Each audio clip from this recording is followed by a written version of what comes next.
നിങ്ങൾ ഈ വീണ വിജയൻ കൊടുത്ത സേവനത്തിന് GST പ്രകാരമുള്ള മുഴുവൻ ക്ലീൻ ആയിട്ടുള്ള അക്കൗണ്ട് വെച്ചിട്ടുള്ള ചെയ്തിരിക്കുന്ന ബിസിനസ് ആണെങ്കിൽ എന്തിനാ വീണ വിജയൻ ബാംഗ്ലൂർ കർണാടക ഹൈക്കോടതിയിൽ ഈ അന്വേഷണം തടയണം എന്ന് പറഞ്ഞു പോയത്? അന്ന് വീണ വിജയൻ പ്രതിയല്ലല്ലോ.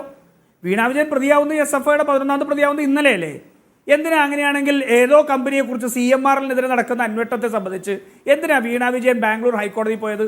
ശരി, ഒരു കേസിലും പ്രതിയല്ലാത്ത ഒരാള് ഇതല്ലേ മിസ്റ്റർ രാജു പി നായർ, ഇത് താങ്കൾ കേട്ടില്ലേ? ഞാനിത് പറഞ്ഞല്ലോ. കമ്പനി കാര്യ നിയമത്തിന്റെ സെക്ഷൻ 210 പ്രകാരം 2024 ജനുവരി 12 കമ്പനി കാര്യ വകുപ്പ് ഒരു ഉത്തരവിറക്കി. ഏത് രജിസ്ട്രാർ ഓഫ് കമ്പനീസ് ഈ വിഷയം അന്വേഷിക്കട്ടെ. ഏത് വിഷയം? ഇന്ററിം സെറ്റിൽമെന്റ് ബോർഡിന്റെ ആ ഉത്തരവുമായി ബന്ധപ്പെട്ടുള്ള കണ്ടന്റ് മുഴുവൻ പരിശോധിച്ച് CMRLും എക്സാലോജിക്കും തമ്മിലുള്ള സേവനം, പ്രതിഫലം, മറ്റു കാര്യങ്ങൾ അന്വേഷിക്കട്ടെ. അതിന് ഒരു മാസം സമയം കൊടുത്തു.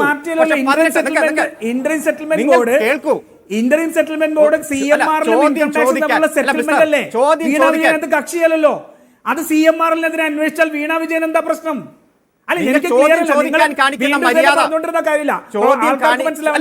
നിങ്ങൾ കേൾക്കൂ. അതാണ് ഞാൻ അരുൺ അത് വ്യക്തത വരുത്താൻ വേണ്ടി എനിക്ക് അങ്ങനെ ഇൻകം ടാക്സും തമ്മിലുള്ള ഒരു സെക്കൻഡ് ഞാൻ ഒന്ന് വിശദീകരിക്കാം. ഒരു മിനിറ്റ് ഒരു അര മിനിറ്റ് ഒന്ന് പറഞ്ഞു.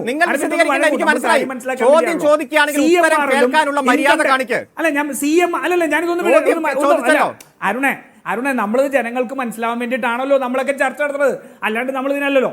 CMRL ഇൻകം ടാക്സുമായിട്ട് ഇൻകം ടാക്സ് കൊടുത്ത ഡിമാൻഡിനെ സംബന്ധിച്ച് തർക്കം ഉണ്ടാവുകയും അതിൽ ഒരു സെറ്റിൽമെന്റിന് വേണ്ടി പോവുകയും ചെയ്യുന്നു.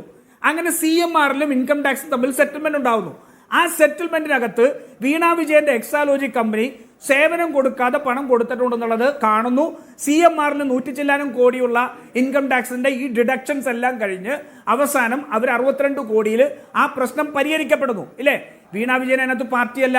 ഈ കേസ് അല്ലെങ്കിൽ ആ സെറ്റിൽമെന്റ് ബോർഡിന്റെ വിധി വെച്ചുകൊണ്ട് SFI കേസ് എടുക്കുകയോ അന്വേഷിക്കുകയോ എന്തും ചെയ്യട്ടെ. SFIയുടെ കേസിൽ മിനിഞ്ഞാന്ന് കൊടുക്കുമ്പോൾ മാത്രമാണ് വീണ വിജയൻ 11ാമത്തെ പ്രതി. അങ്ങനെ പ്രതിയല്ലാതിരിക്കുന്ന വീണ വിജയൻ, ഇതിനകത്ത് യാതൊരു പങ്കുമില്ലാത്ത കൃത്യമായിട്ട് സേവനം കൊടുത്തിട്ട് പൈസ മേടിച്ചിട്ടുള്ള വീണ വിജയൻ എന്തിനാണ് കർണാടകയുടെ ഹൈക്കോടതിയിൽ തനിക്കെതിരെ അന്വേഷണം ഉണ്ടാകാൻ പാടില്ല എന്ന് പറഞ്ഞ് പോയത്? എന്തിനാണ് എനിക്ക് മനസ്സിലാവുന്നില്ല. നാട്ടിലെവിടെയോ നടക്കുന്ന കേസിൽ ഞാൻ എന്തിനാ പോയിട്ട് കോടതി പോകുന്നത്? എവിടെയോ എന്തോ നടക്കുന്നു, ഞാൻ എന്തിനു പോയിട്ട് കോടതി പോകണം? ഇതെനിക്ക് വ്യക്തമാവുന്നില്ല.